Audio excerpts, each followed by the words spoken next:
We are handling computation or tax computation for individuals. When we talk about individual taxes, that is before we go to that question which has been shared in your groups. I want us to talk about a brief overview of individual taxes. Now, when we talk about individual taxes, dear class, I want us to list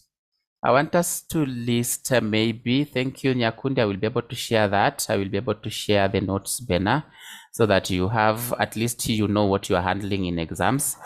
When you talk about taxation of individual income, or simply computation of tax payable for individuals, or basically what we normally just call employment income. What are some of the components of employment income? What makes up employment income, class? What normally makes up employment income before I even start scrolling this document? Is it only the salary? Because I'm sure most of us here are only aware of salary. Okay, thank you. So we have salaries. Apart from salaries, we also have which other components? Which other components of employment income do you know? Which other components of employment income are you aware of? Somebody has mentioned the likes of allowances. Allowances are many. We'll be able to look at some of those which we have. Statutory payments. This one basically, I'm hoping you are referring to the likes of NSSF, NHIF, etc. Allowances, fringe benefit tax, consultancy tax. Somebody is also mentioning wages. Somebody's also mentioning the per diems, though most of them are not really taxable.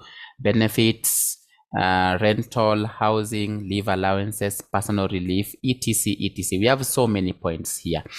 So when you talk about taxation of employment income, or basically how we arrive at the taxable income of an individual, remember, for tax purposes, when we talk about a person, for taxation purposes, when we talk about a person, dear class, we are referring to either a natural person or an artificial person. In other words, we are referring to an individual or an individual. When I talk about an individual can either be a private company or a public company. And to an extension, we can also have the not-for-profit, the not-for-profit organizations, like maybe most of these organizations which exist to relieve public distress, things like poverty, to relieve poverty, or things to do with promoting religion or maybe education. So when I talk about taxation of employment income, this is basically income of an individual, not an individual, because it is an individual. It is basically an individual like you and me who will be employed in a given company. Then we earn different components of what we call employment income. So basically, employment income, when we talk about taxation of employment income, this one you will find it in the Income Tax Act. Remember, all the taxation aspect, when you talk about VAT, when you talk about income tax, excess duty, they have the various taxation laws that they are anchored on. So employment income is one of employment income. When you talk about employment income, this is one of the incomes which is chargeable to a tax we call income tax as per the Income Tax Act. Apart from employment income, the Income Tax Act also talks about how we tax other categories of income, like maybe a corporation, maybe an income which has been earned by a corporation, income like those of landlords, that is rental income like the one which is accrued by digital content providers, what we call DST, and also income which somebody might earn as a result of maybe selling a property or maybe land, what we call CGT. So employment income, this is basically income. It is basically income which is earned by an individual as a result of maybe providing labor somewhere. And when I talk about employment income, an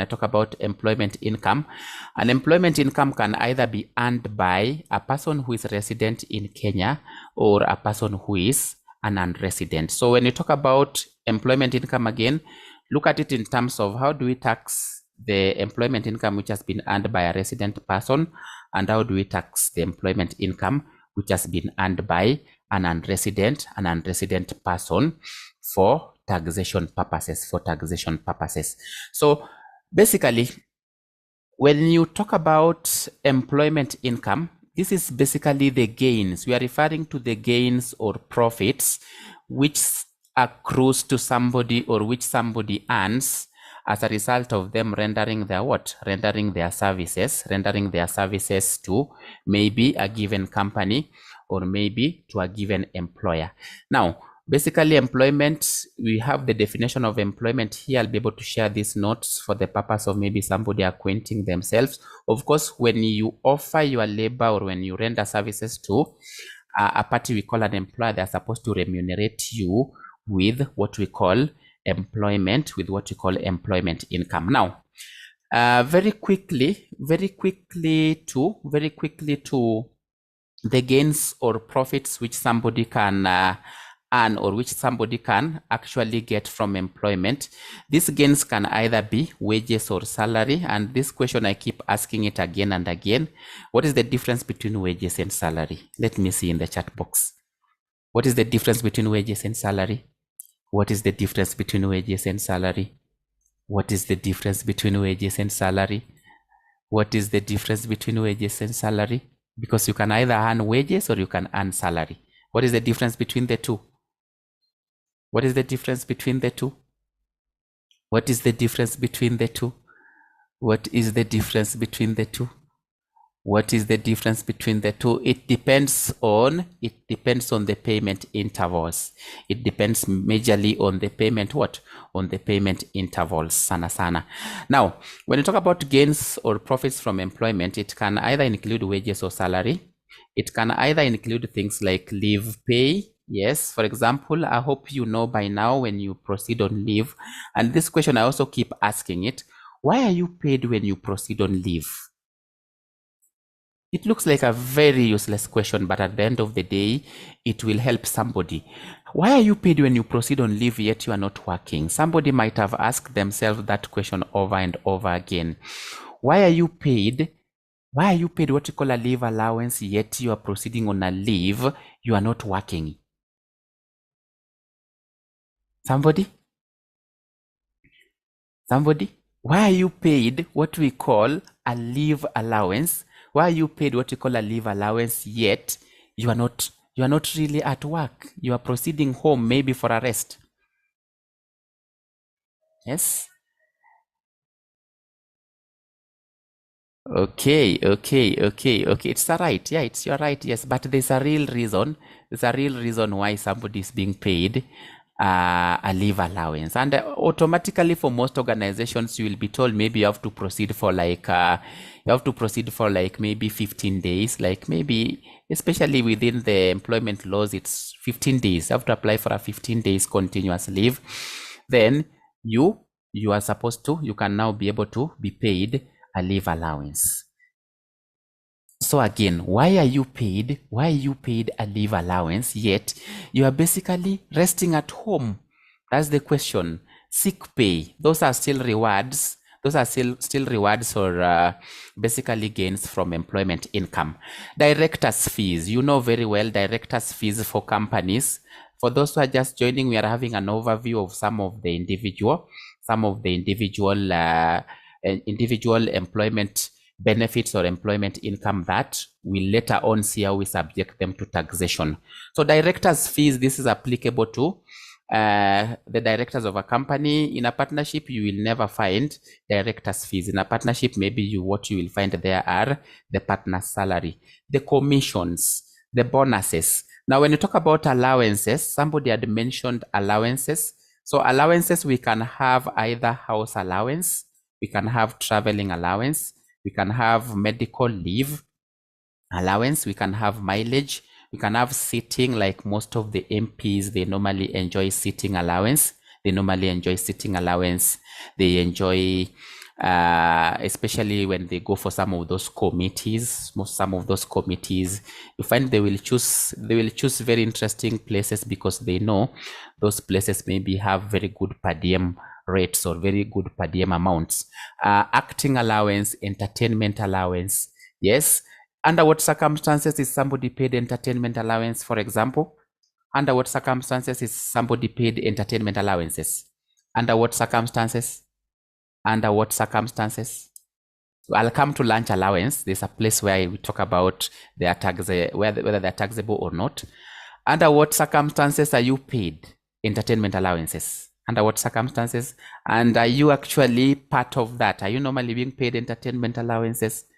Entertainment allowances? Entertainment allowances? Yes. Yes, entertainment at the managerial level. Yes, this one basically is some of these allowances you will find them at the managerial level. Then makeup allowance, there's also what you call makeup allowance. For example, this one basically you will find it, especially in which career? In which career will you find this? Sana.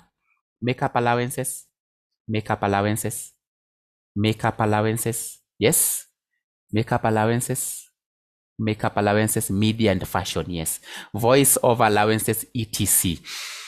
When you talk about gains or profits from employment, when you talk about gains or profits from employment, you can also talk of in terms of gifts and rewards. And remember, most of these ones I'm talking about, when you talk about the gains or the rewards from employment, we can either categorize them into 1, cash rewards, or 2, non-cash rewards. Let me repeat that again. When you talk about employment rewards or simply the gains from employment, they can either be categorized into cash rewards or non-cash rewards. So most of these which we've looked at the moment, these ones fall under cash what? They fall under cash rewards or payment. So the other cash reward or payment is when you are given gifts or simply gifts. For example, when you walk into a restaurant and maybe somebody has served you so well and maybe you give them some tips. So I hope you can see this. Tips to a waiter. Did you know that tips to a waiter are supposed to be taxed if they exceed a certain amount? Yes. Did you know that tips to a waiter are supposed to be taxed if they exceed a certain amount? Yes.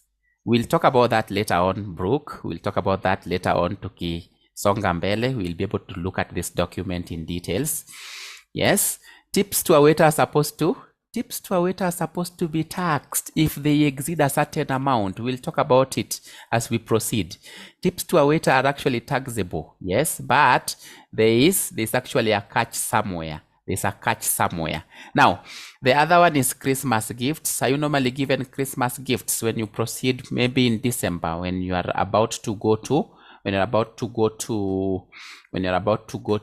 celebrate with your loved ones? You are normally given some Christmas gifts in some brown envelopes, for example. Yes, you are normally given some Christmas gifts, right? Some Christmas gifts. You normally get them in some brown envelopes, especially some brown envelopes. Shopping vouchers, yes, those are Christmas gifts. Shopping vouchers, yes. So if you're not being given Christmas gifts, please ask your employer, why are you not giving us Christmas gifts? Why can't we get some brown envelopes or maybe something like shopping vouchers, for example? Then the other one is employee private expenses. Employee private expenses. I want you to see these.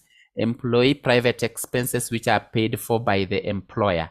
The employee private expenses which are paid for by the employer. For example, telephone bills. There are those employees whose employer pay for them telephone bills. I don't know whether you are one of them.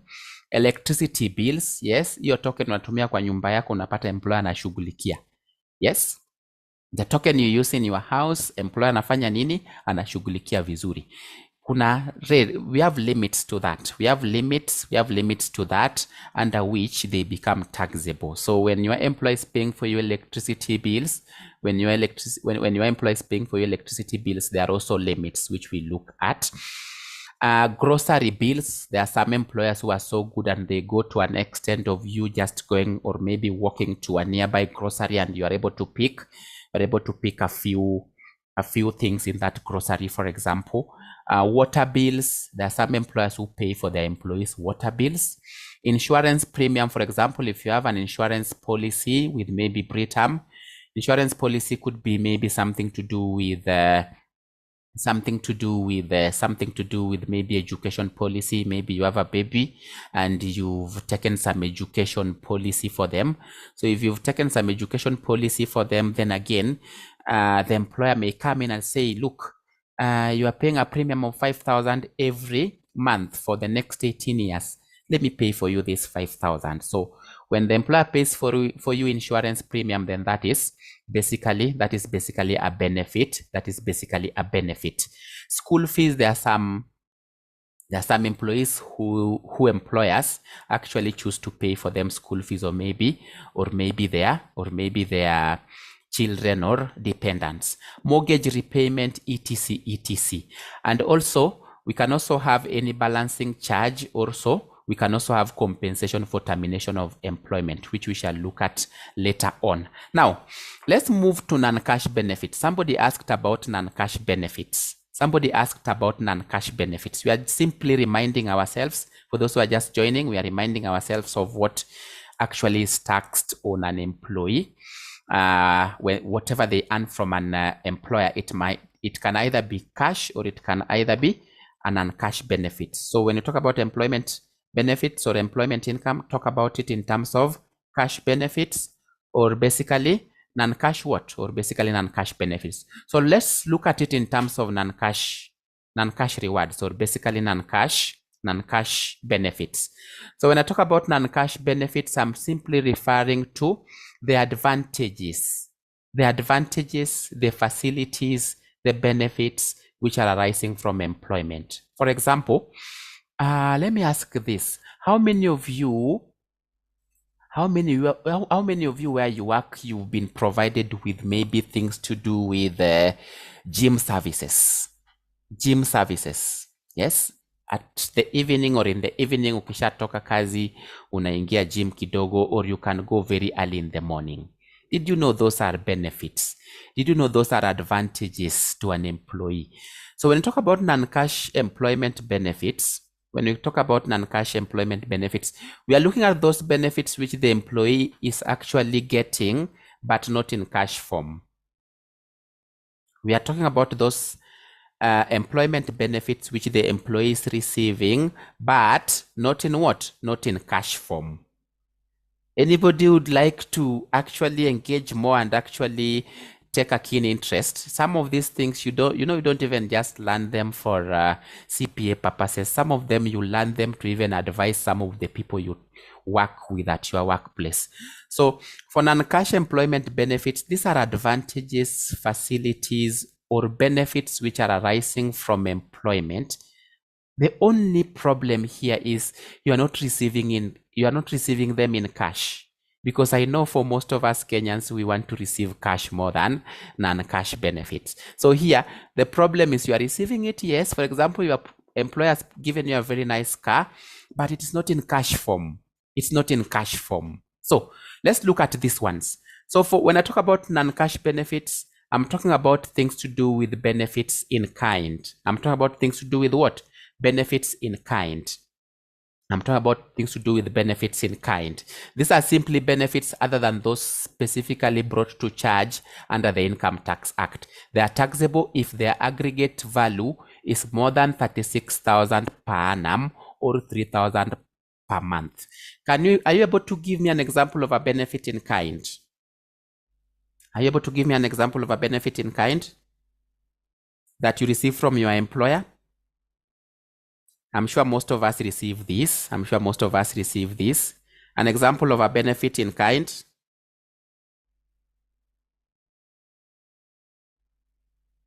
Example of a benefit in kind. Example of a benefit in kind.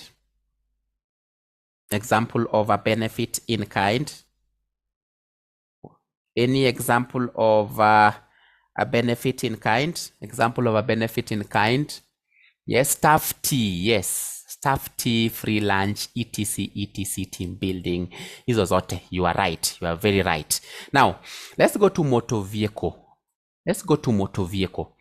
So for benefits in kind, they will only be taxed if their aggregate value is more than 3,000 per month. If their aggregate value is more than what?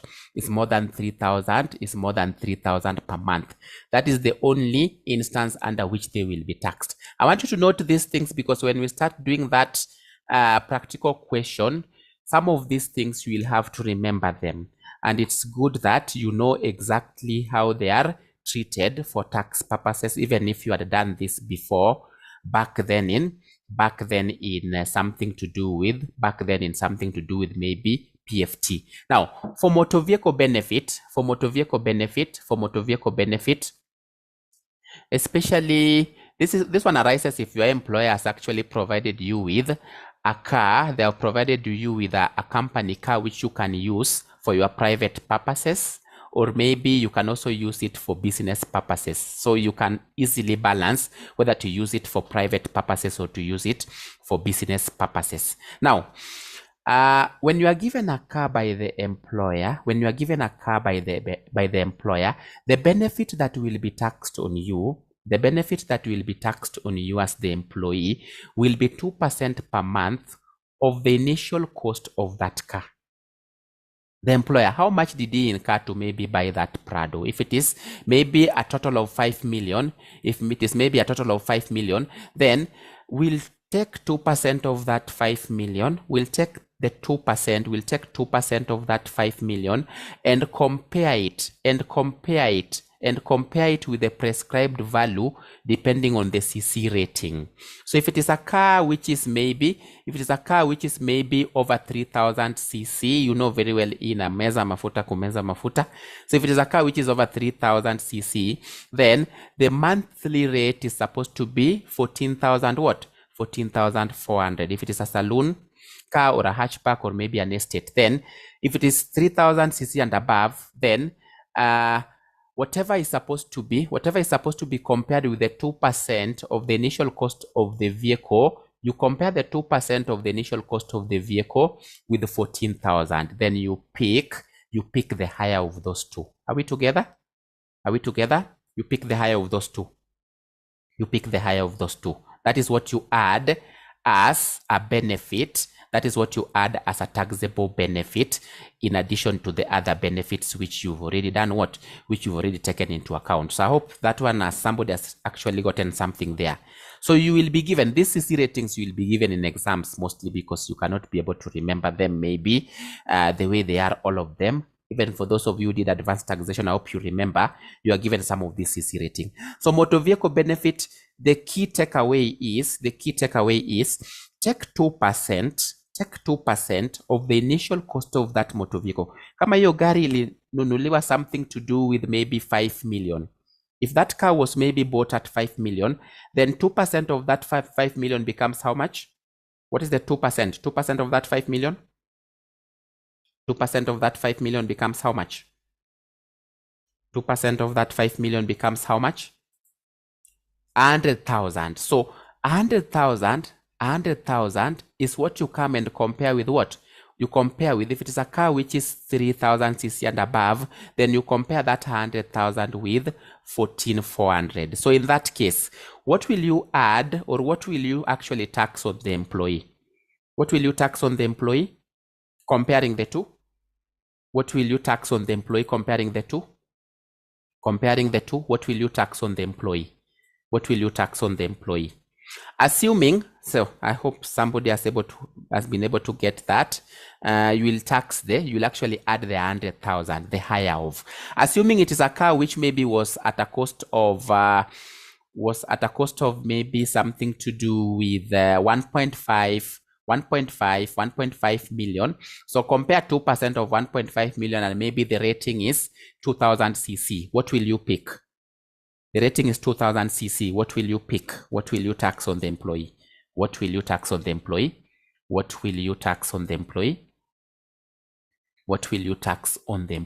It doesn't matter, Faith. It doesn't matter if the employee's salary is lower than the taxable value. Remember, when I talk about employee salary, that salary is made up of what? What makes up an employee salary? Let me ask Faith this question. Faith, please put something on the chat box. When you talk about, the question is, what if the employee salary is lower than the taxable value? What happens? Faith, what makes up the employee's salary? What makes up the employee's salary? Faith, what makes up the employee salary? What makes up the employee salary?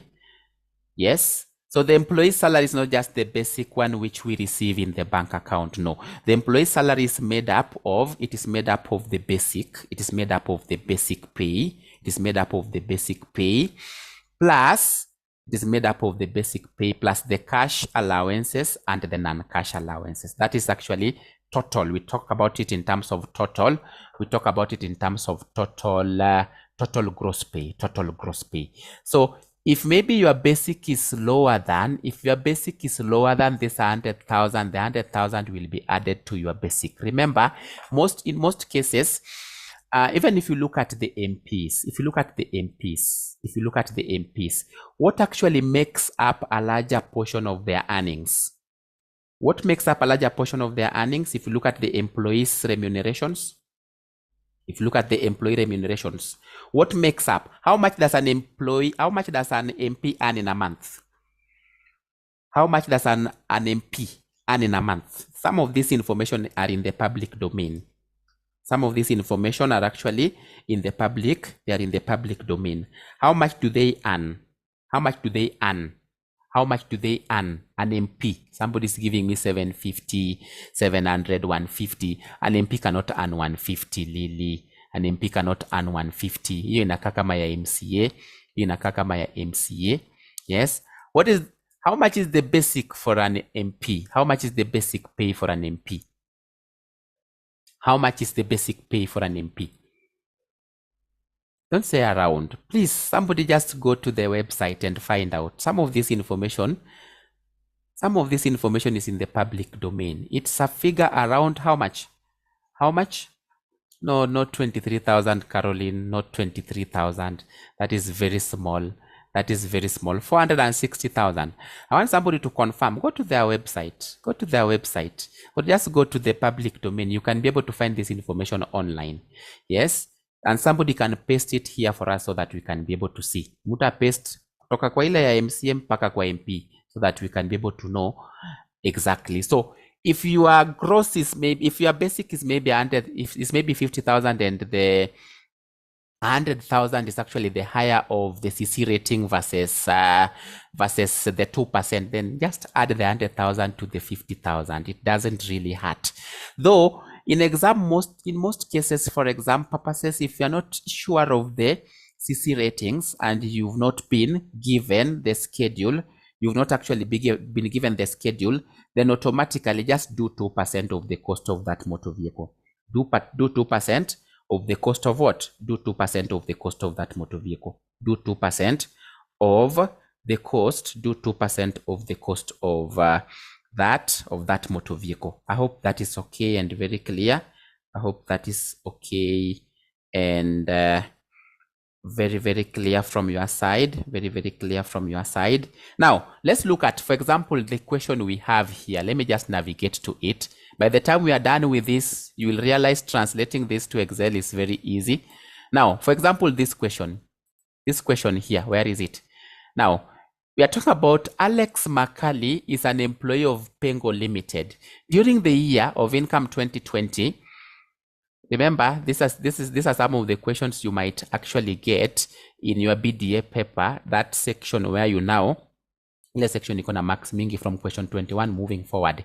Now, Alex Makali is an employee of Pengo Limited. During the year of income 2020, he provided the following information to assist you in filing of an individual income tax returns. Now, I want to go to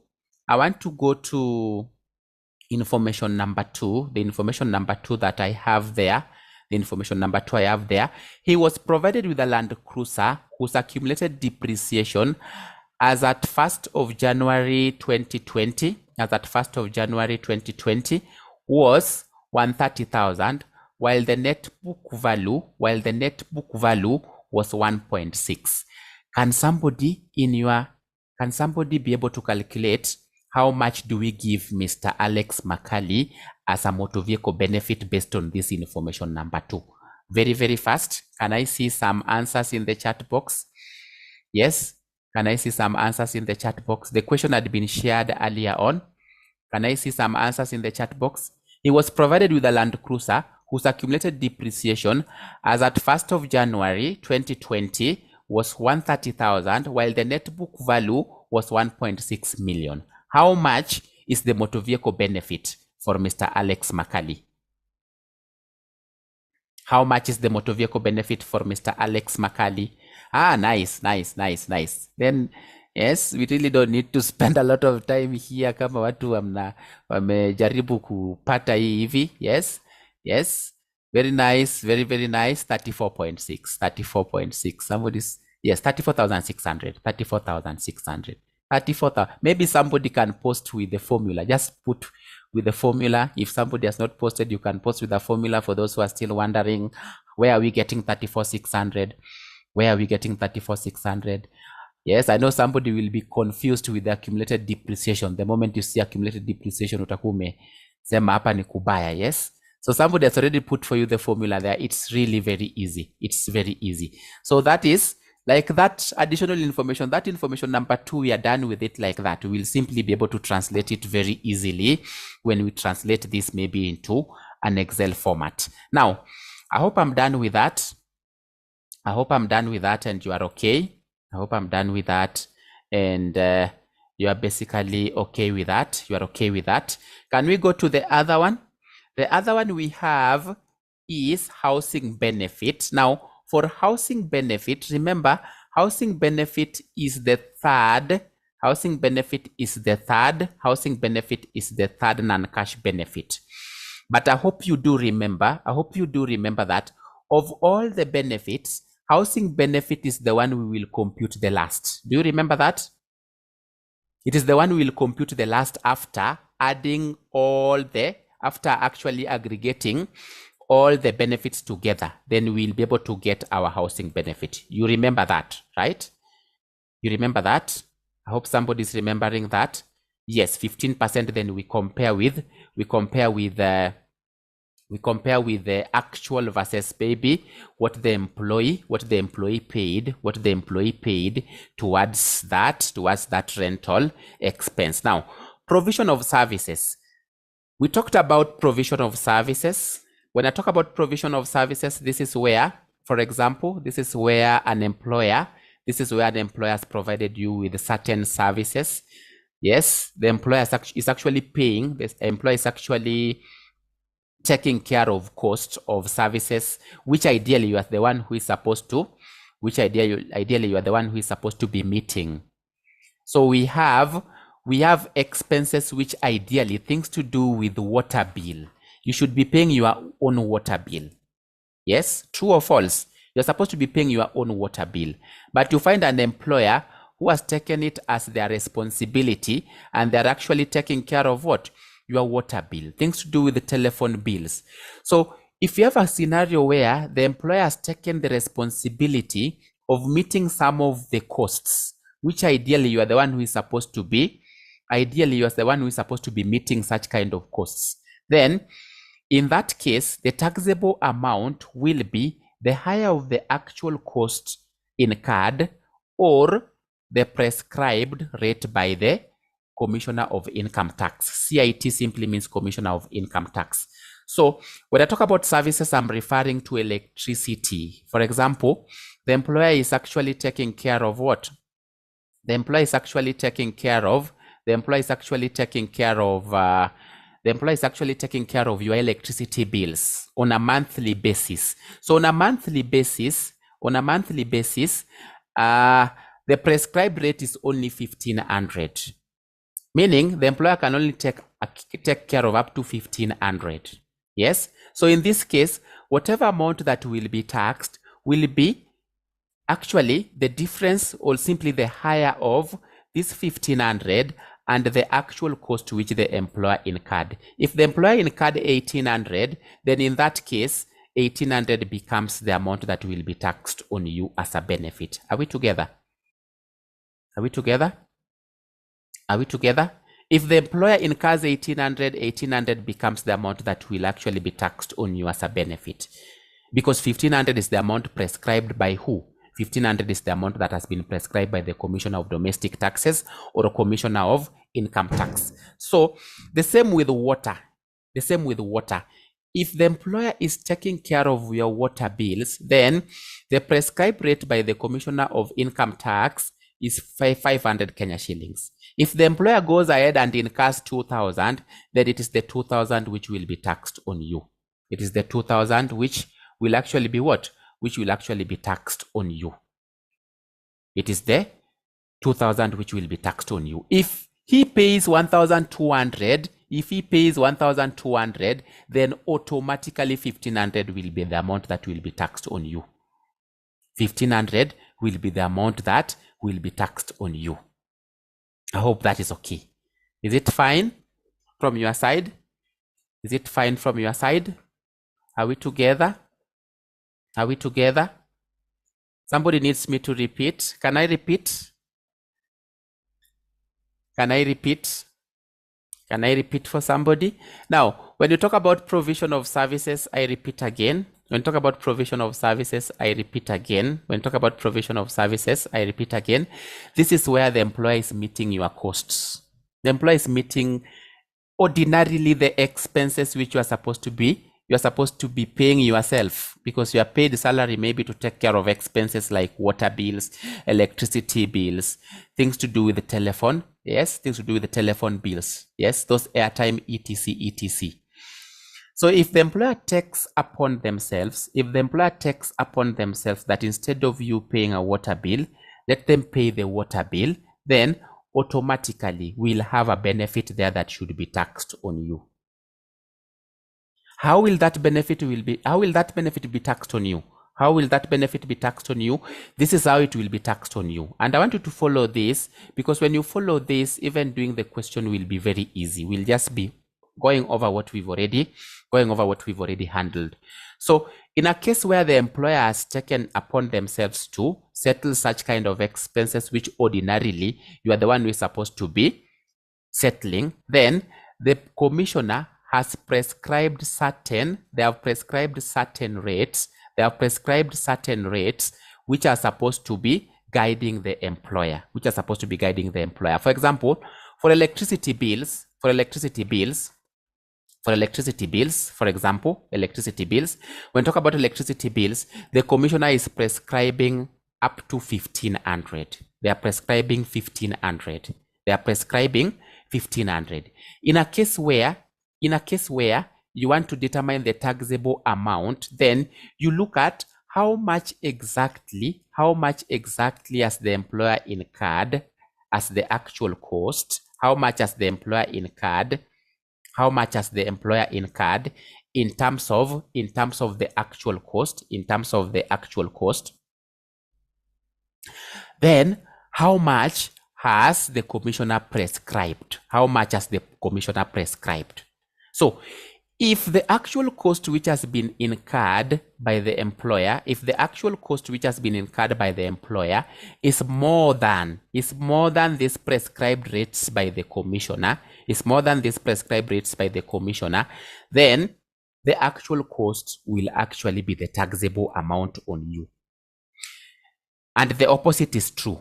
If the prescribed rate is more than what the actual is more than what the employer has incurred, then automatically the commissioner's prescribed rate will prevail. We shall look at that in a practical example. We shall be able to look at that in a practical example. How about servants? The higher, yes, it is the higher. The statement reads higher. Thank you. The statement actually reads higher. So we look at the higher of the two. What the employer has incurred versus what the commissioner has actually prescribed. Now, for servants, do we have members here whom the employer has provided servants? The employer has given you some servants in terms of maybe a gatekeeper, yes, maybe a house help. Do we have a student here? Do we have a member here? Who the employer is paying for who is the employer has actually given you. The employer has actually given you servants. Yes, I'm talking about servants, Bakari. Just say the truth. Sema tu kweli. Yes, don't be shy. Yes, don't be shy. No, not the employee, not the MPs only. not the MPs only. Not the MPs only. Not the MPs only. Yes, you have servants in the house who are actually on the payroll of your employer. Yes, they are on the payroll of your employer. You, when you go to the house, you have server, you have watchmen, you have gardeners, for example. You have house cooks. You also have cooks, for example. You have cooks.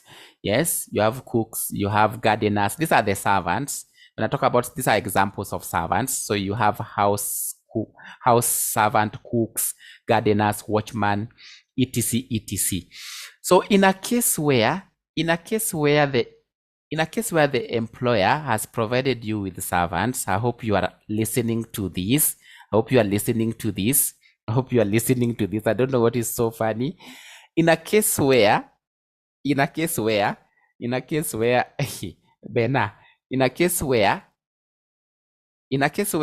employer has given you servants. Yes, has given you servants. Yes, you, when you go to the house, uko tu sawa. Yes, then the taxable amount, remember that is an untaxable benefit. It's an uncash benefit. Servants are non-cash benefit. Upewi pesa ndio uende ulipe mfanyikazi. Hapana, unapewa mfanyikazi, anakuwa kwa nyumba yako 24/7. They are gardening for you, they are looking after your farms, they are actually cooking for you, they are washing your clothes, etc. So if that is what the employer has done for you, which is a very good thing, then you have an uncash benefit. How will that benefit be taxed on you? The taxable amount will be the higher of the actual cost incurred,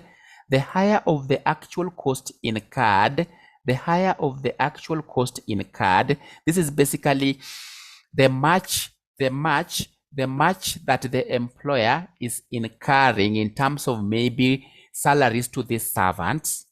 So you look at the match that the employer is incurring in terms of salaries to some of these servants versus a prescribed rate by the Commissioner of Income Tax versus a prescribed rate by the Commissioner of Domestic Taxes or a Commissioner of Income Tax.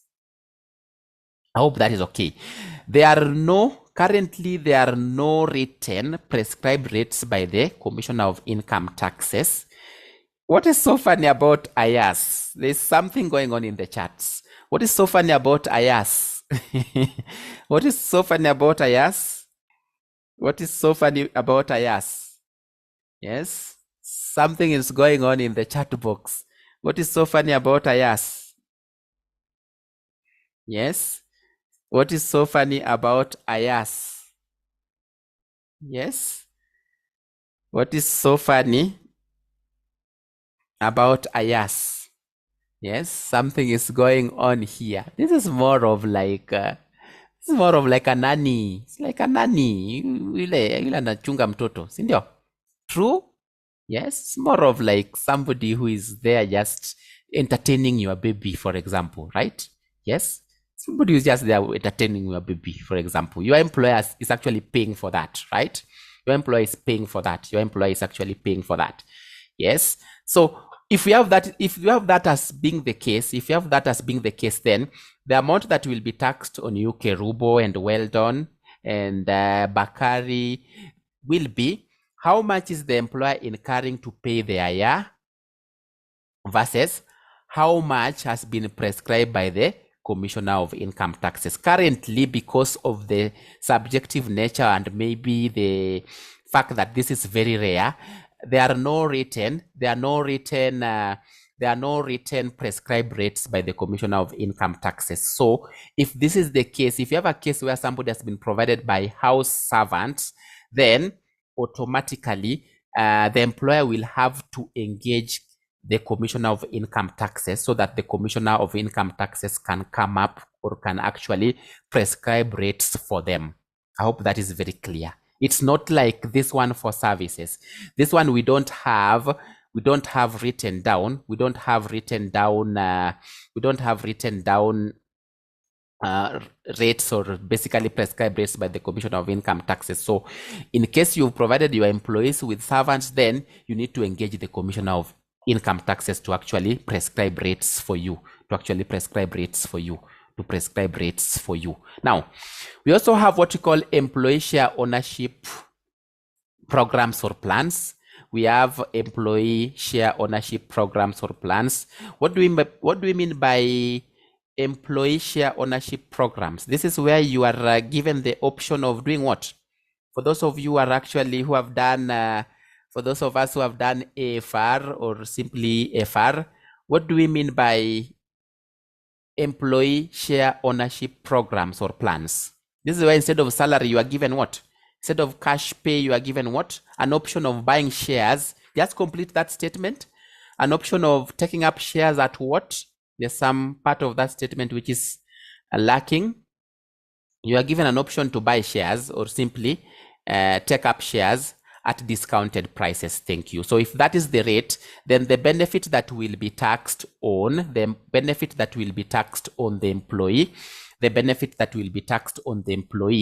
will be the difference between what is the current market value per share of those shares which you are giving to the employees at much discounted prices versus what is the actual offer price you are giving to the employees. If maybe the share price is maybe the current market value of that share, or simply the current market price of that share is maybe 30 shillings and you are offering it at 27 to the employees, then the difference between the two multiplied by the number of shares, then you'll be able to get the what?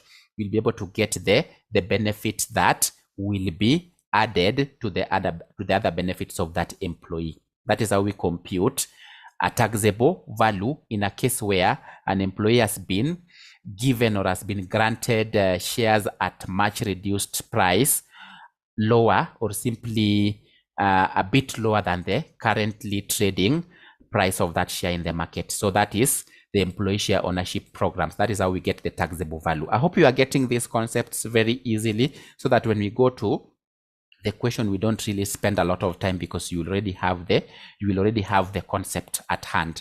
I hope mnashikanisha hizi maneno, Cleophas. I hope you are getting these things. I hope somebody is getting these things. I hope you are actually taking keen interest in this. The good thing with this is you can be able to advise other people on the basis of some of these things that we are learning. So I hope you are taking keen notice. You are simply taking keen notice on some of these things we are handling, so that when I switch to Excel, we can be able to easily translate this. They are very easy questions, by the way. They are very easy questions. Now, the other non-cash benefits is insurance premiums paid. So how do we normally treat insurance premiums paid for tax purposes? Let me see something in the chat box. How do we treat insurance? If you have a policy like education policy or a life policy, how do you treat them for tax purposes? How do you treat insurance premiums? Do we give a relief or we give a deduction? You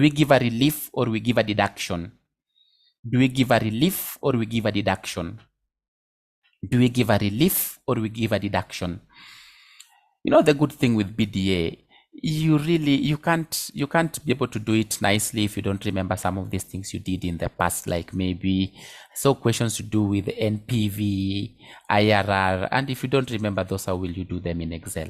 You give relief, right? So the same way that when you are paying insurance premiums, I want you to note this. When you are paying insurance premiums, the same way you are paying an insurance premium, and you will be given a 15%.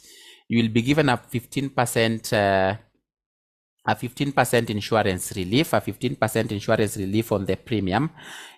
Yes, 15% insurance relief on the premium is the same will apply when the employer is the one paying for you those premiums.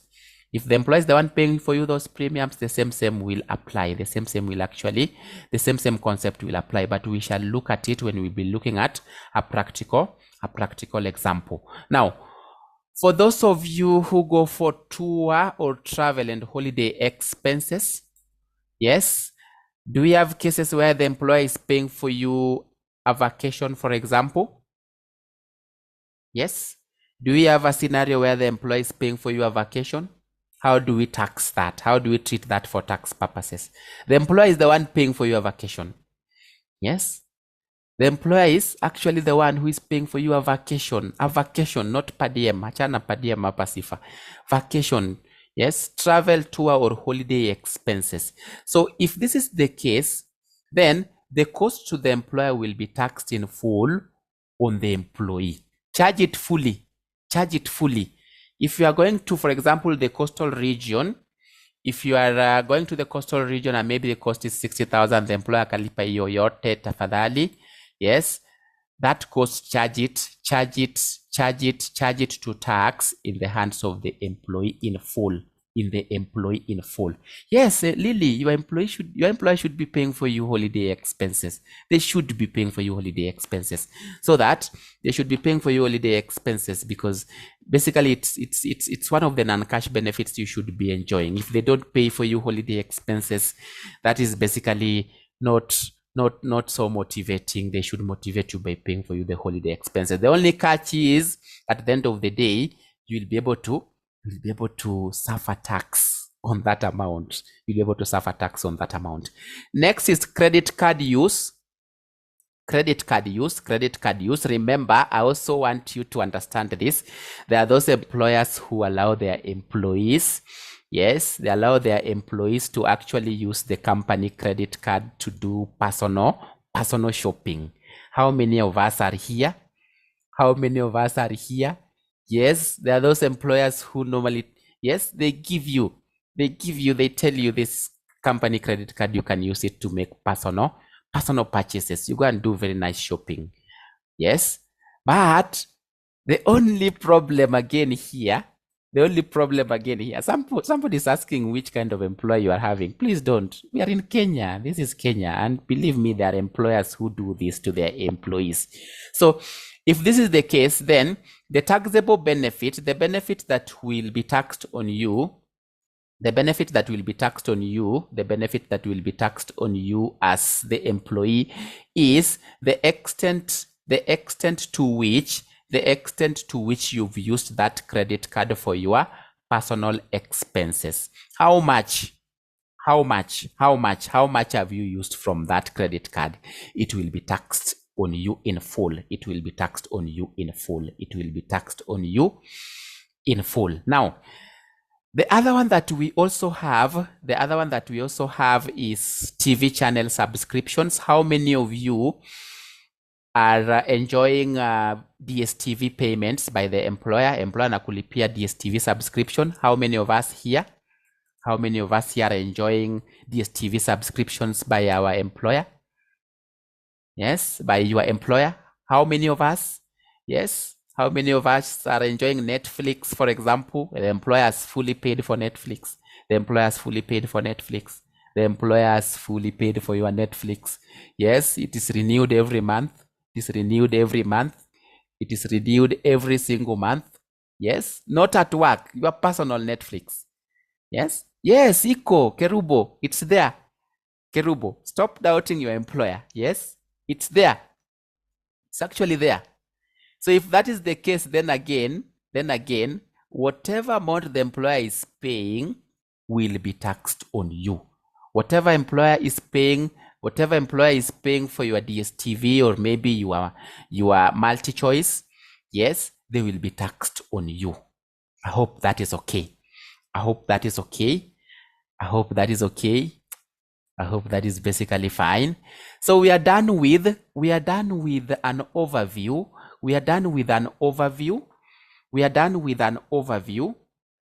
We are done with an overview of cash benefits and most of the non-cash benefits. Cash benefits and most of the non-cash benefits. Cash benefits and most of the non-cash benefits. Most of the non-cash benefits. Now,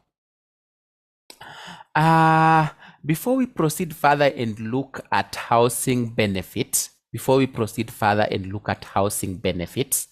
I think we can take can we take a 5 minutes break? Is it okay? Can take a 5 minutes break, right? Can take a 5 minutes break. I will share the notes. I will basically share the notes so that when we come back, we are able to take this to another level.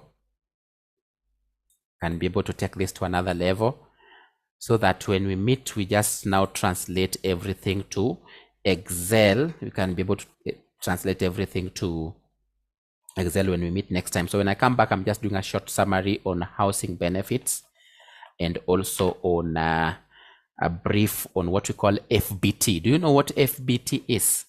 Do you know about FBT? Do you know about FBT? Do you know how to compute it? Do you know how to compute FBT? Do you know how to compute FBT? Yes. So I'm also coming to talk about fringe benefit tax. Fringe benefit tax, what we call FBT. FBT, fringe benefit tax. Fringe benefit tax. So take a 5 minutes break. Come back at 9:33. 9:33 is okay. 5 minutes break, kindly.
Matthias. Matthias. Matthias, why are you discouraging members? Why are you discouraging members, Matthias?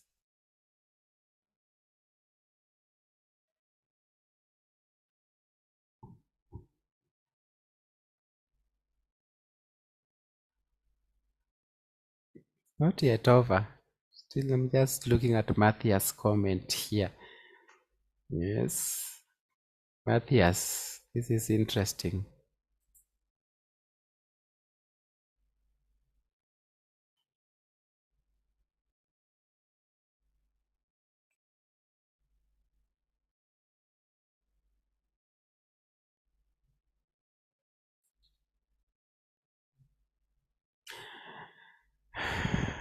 Okay. The rest you can proceed with the 5 minutes break. Let me answer somebody here. Leave allowance. Why you paid a leave allowance? Leave allowance, according to the labor laws, Lily and administrator, labor laws, you should be paid a leave allowance, especially I know for public servants, it's a maximum of at least 15 days. You have to apply for at least 15 days. Now, how long will it take you to accumulate 15 days? Because automatically, for public servants, I know their leave days are 2.5 days in a month. 2.5 days in a month, true or false? 2.5 days in a month, true or false? 2.5 days in a month. I don't know for private. For public, 2.5 days in a month. You agree with that? It's true, right? It's very true. So, if the requirement for you to enjoy leave allowance is 15 days, you apply for 15 days. How many months will it take you to accumulate 15 days? Because if it means if you go for them continuously, kila mwezi unaenda 2.5, you will not enjoy the leave allowance. How many days will it take you to accumulate? How many months will it take you to accumulate? How many months will it take you to accumulate 15 days? How many months?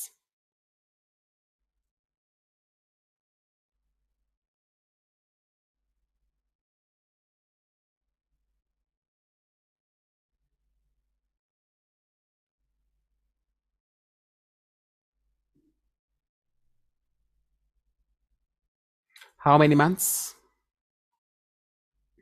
I will give that, Fafi. I've seen that.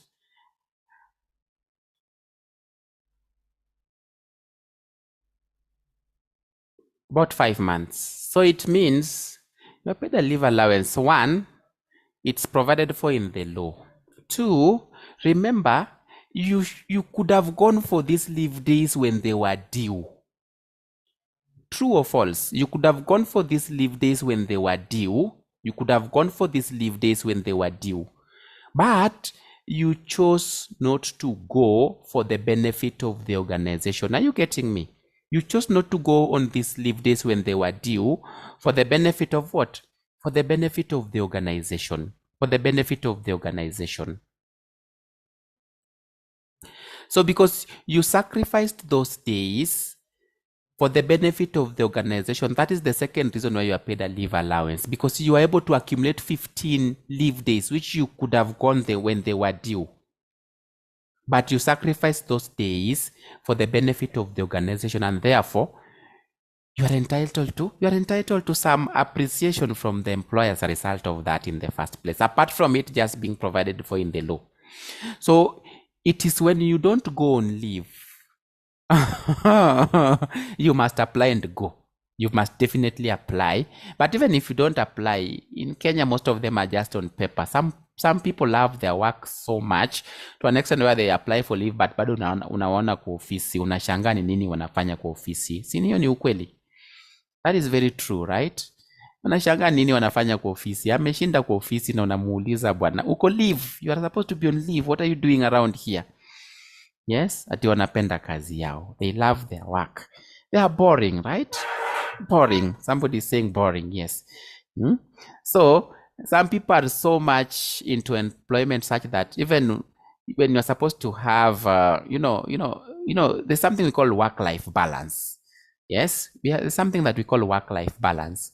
So when you're supposed to be on leave, please go on leave. Take time off.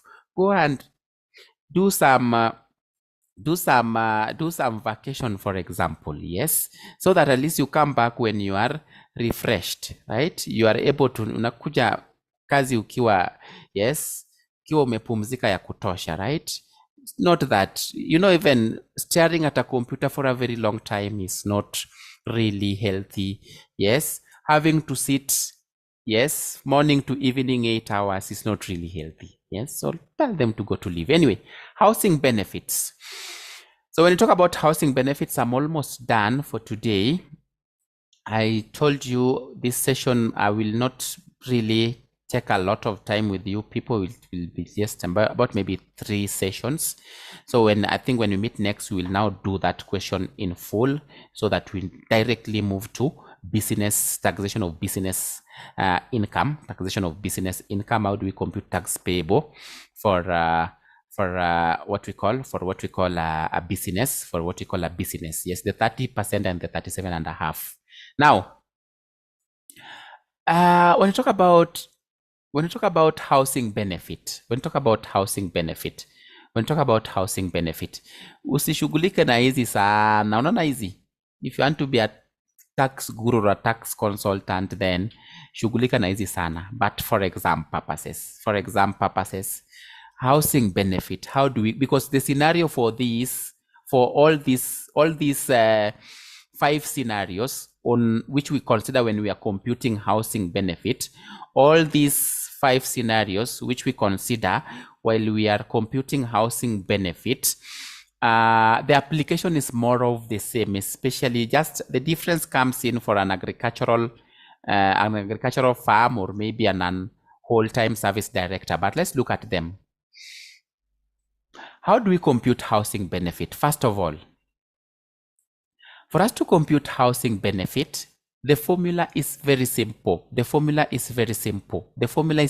Regardless of all of them, the difference inatoka tu pali ingine kidogo nitawaonyesha. The difference inatoka pali ingine kidogo tu.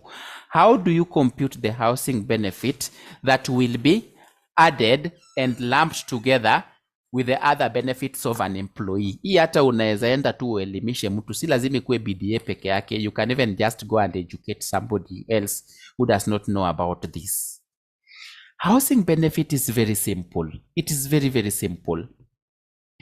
Get all the gains from employment. When I talk about all the gains from employment, I'm referring to the cash gains and all the non-cash gains except housing benefit gain, or simply housing benefit. All the non-cash gains except housing. Ongeza zote to the cash gains. Add all of them to the cash gains. Once you've gotten the total gains from employment, then take 15% of that total gains. Take 15% of that total what? Of that total gain. Take 15% of that total gain. Once you've taken 15% of that total gain and maybe you've gotten a given value, then compare that 15% of the total gains from employment with the current market rental value of hiyo nyumba yenye unaishi. Are we getting each other? Are we together? Hope you are together. Take 15% of the total gains from employment. That is both cash and non-cash. Both cash and non-cash. Non-cash with an exemption of housing, because housing is the last non-cash benefit you will be computing. So for you to compute housing benefit, ongeza zile gains zote ambazo ni cash na zile ambazo si cash with an exception of housing, because hii ndio una compute. Then take 15% of that total, compare it with the current market rental value of the house. Hiyo nyumba sahi kama ni 2 bedroom inaenda pesa ngapi? Labda inaenda 35,000 depending on where maybe you are staying. The two, pick the higher of the two. For example, let me give you an example. Total gains, assuming you have total gains from employment. And when I talk about total gains from employment, I'm referring to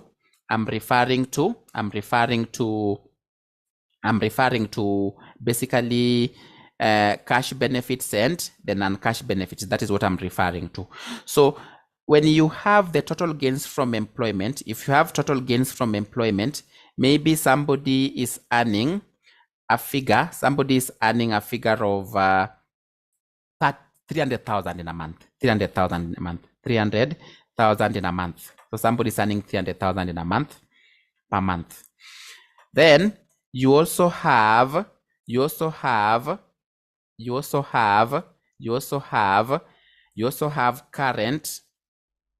current rent. You also have current rent. Yes, ordinarily ukienda kuuliza bei ya hiyo, ukienda kuuliza rent ya hiyo nyumba within maybe the estate, utaambiwa hiyo nyumba is worth, yes, ama rent per month is worth Kenya shillings. It is worth Kenya shillings maybe 47,500.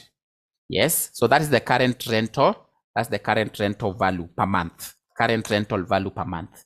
Then you are also told that the employee, unajua hii ni nyumba yenye employer amepea employee. The employee contributed in that month, the employee contributed Kenya shillings. The employee contributed Kenya shillings. The employee contributed Kenya shillings 16,000 towards rent. How much will be the net housing benefit in that scenario? Somebody compute very fast and give us an answer. How much will be the net rental? How much will be the net housing benefit? How much will be the net housing benefit? How much will be the net housing benefit? How much will be the net housing benefit? How much will be the net housing benefit? I want to see various answers. I repeat again, the total gains from employment is a total of 300,000 Kenya shillings. 300,000 Kenya shillings. I want you to get the question. The total gains from employment, that is both cash and non-cash, is Kenya shillings 300,000. Then you are also given that currently hiyo nyumba rent yenye inafaa ilipwe hapo every month, my dear class, is a figure of 47,500. Then unaambiwa during that month the employee also went ahead and contributed 16,000 towards rent. So the question I'm asking is how much is the net housing benefit? How much is the net housing benefit? How much is the net housing benefit? How much is the net housing benefit? Okay, nice. How much is the net housing benefit? How much is the net housing benefit? How much is the net housing benefit? Hey, 316,000 Bena. 316,000. Kama mshahara yenye unalipwa ni 300,000. Yes. Somebody's giving me 29,000. I can see there's a 45,000. I can see there's also a 31,500. Yes, I can see there's a 31,500. There's a 16,000. Now.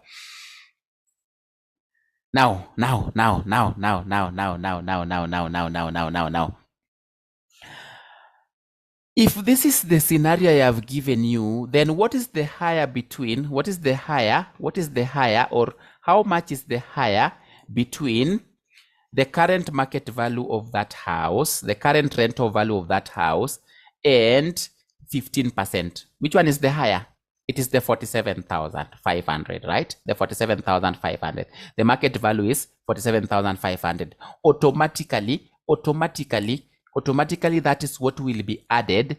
That is what will be added to the earlier on total gains from employment, so that we get the total gains from employment. So ordinarily, if you only have two values, that is the current market value of 47,500 and the 15% of the gains from employment, then our housing benefit will be 47,500. Ordinarily, that is true.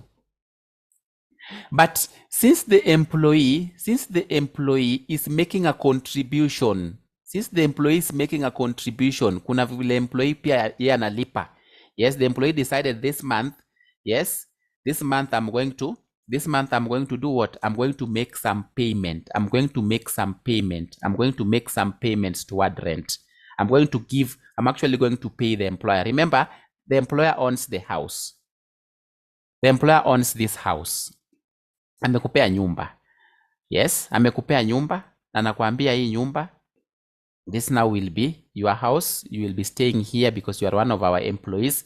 And ordinarily, if you look at that house, then the current rental value should be a figure of how much? Should be a figure of 47,500. But 15% of the total gains is actually 47 is 47,500. So 47,500 will qualify to be the housing benefit, but since the employee is making some contribution towards rent, kuna vile nalipa huyu employer the 16,000, then you will less the 16,000 so that you get 31,500 as the net housing benefit in that scenario. I hope that concept will stick. It's the same concept you will apply when you are filing your payee. When you are filing your individual returns, the concept never changes. The only part where it changes is where we are dealing with an agricultural where we are dealing with an employee who is actually engaged in farms. So if you have an employee who's engaged in farms and they have been provided with a house which is also based within the farms, umepewa nyumba yenye pia iko kwa hiyo shamba, then their housing benefit will be 10% times the total gains from employment. This one, you really don't need to compare it. You really don't need to compare it with anything. Just take 10% times the total gains from employment. Will give you automatically the housing benefit. Are we together?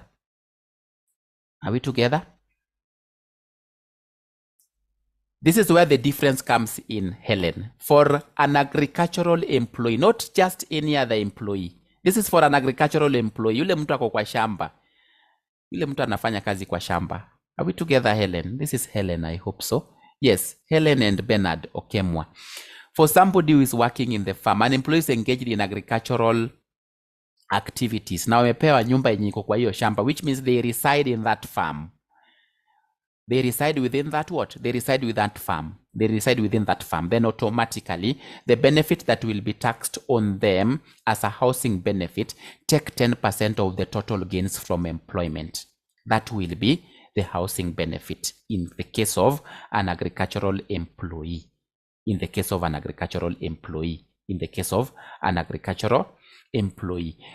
Hizi zingine zote na whole-time service director, basically the concept remains the same. For all these other scenarios, yes, where a benefit is not given, the employer owned house, employer rented house, non-whole-time service director, all of them, the concept that I explained earlier remains the same. The only difference comes in a case where we have an agricultural employee. For computation of the other cases, it's the same concept that I have taught you. Now, we have benefits that are exempted from taxation. For example, where the employer is reimbursing your travel expenses from your workplace to your rural home. This is basically for majorly expatriates sana sana. So if maybe you come from Canada and you've been sent to Kenya maybe for some consultancy etc, yes, then when the employer in Canada, or maybe especially maybe in Kenya, if maybe you've been engaged to go and do some consultancy maybe in South Africa, for example, then the amount which your Kenyan employer is paying you to get you from South Africa back to Kenya is exempted from taxation. It is exempted from taxation. The other one is medical benefit. This ones I will just summarize. I'm going to share this document. For medical benefits, again, medical benefits are only taxable. They are only taxable if they are discriminatory. What do I mean by discriminatory? When I talk about a discriminatory medical scheme, that is the only condition under which they will be taxed. That is the only condition under which medical benefits will be taxed. Otherwise, they are exempted. they are only reserved for a few employees. Yes, so if they are discriminatory, then automatically they will, if they're discriminatory, they will be taxed. But if it includes all the employees and it's very fair, it's free for everybody, yes, then in that case, it is exempted. Then again, the other thing you need to know with medical benefit, this is also for your own consumption again. With medical benefit, especially for you as an employee, most of the employers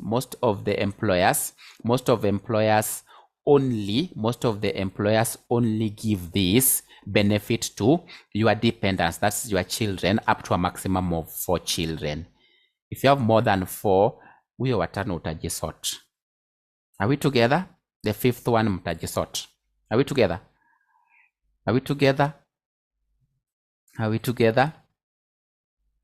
Huyo watano utafanya nini? Huyo watano utajisort. Yes, huyo watano is not covered. They are not really covered. Then they are only covered up to an age of 20. Their ages should not exceed 21. Their ages should not exceed 21. For most of the employers, that is what I know. For most of the employers, that is what basically I know. Hai, sasa Mayom, watoto 5, hii uchumi imekuwa ngumu Mayom. The economy is very hard. It's very tough. Yes, the economy is very tough. Yes, the economy is very tough. That's why they want you to actually take care of the 5th one, right? Of the 5th one. That's why they want you to take care of the 5th one, especially. Yes, they want you to take care of the 5th one. The uchumi ni ngumu sana. Sahi, ngumu kabisa. It's very, very hard. Yes, that's why even employers, they only cover up to 4 children peke yake. Yes, they only cover up to 4 children. Now, school fees, where the employer is paying for your children's school fees, then that school fees will actually be a benefit exempted from what? Yakub. Yes, that benefit will be exempted from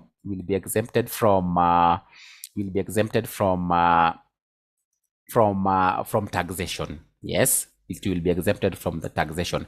It will only become taxable on the employee if it has not been taxed on the employer. Lazima ikuwe imetaxiwa kwa employer ndio ikuwe exempt. But kama haijakuwa taxed on the employer,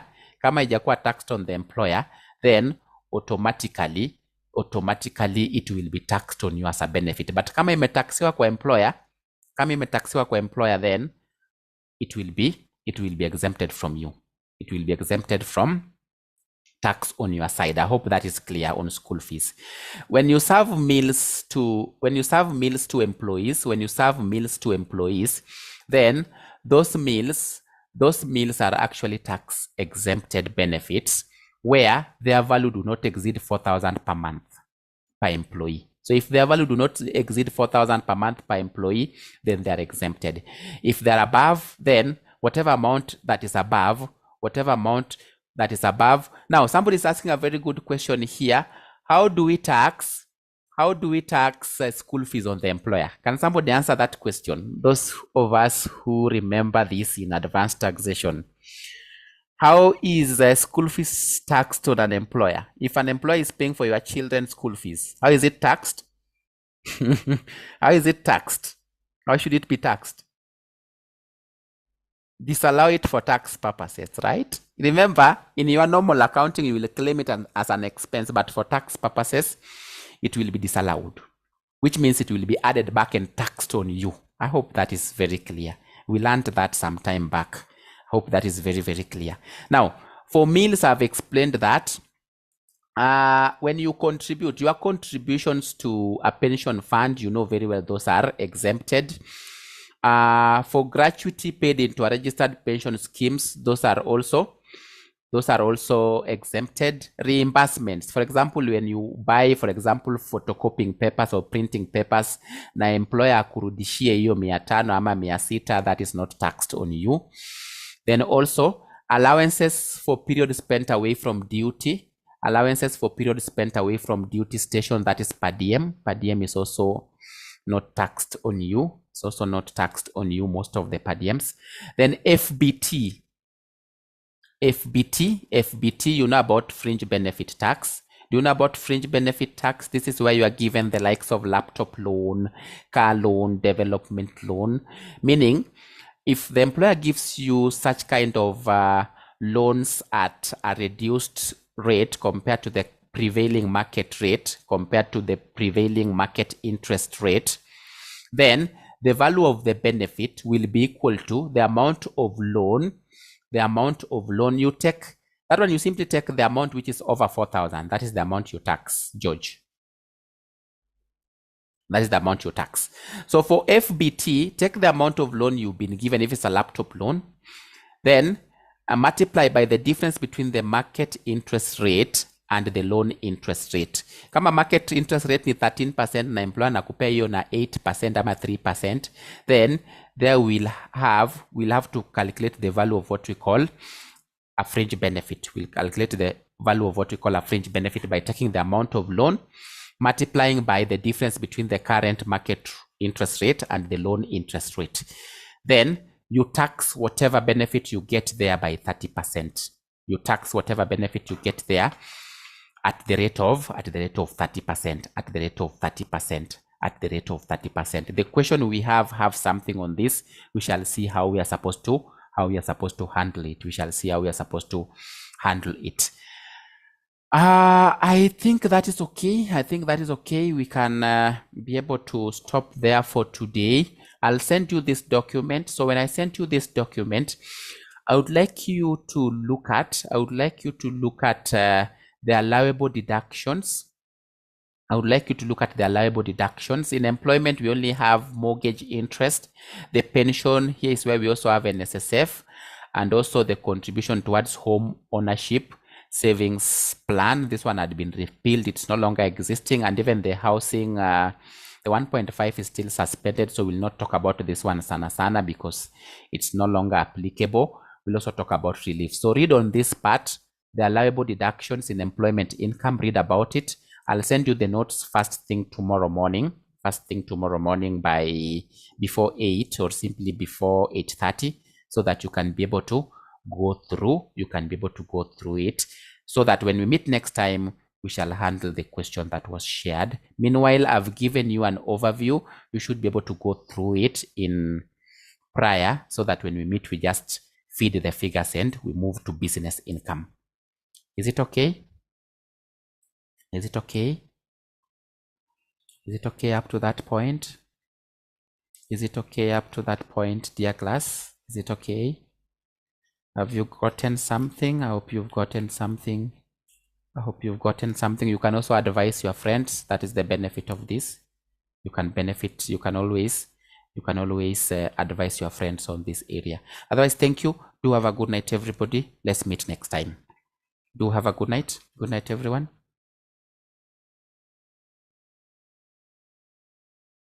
Good night.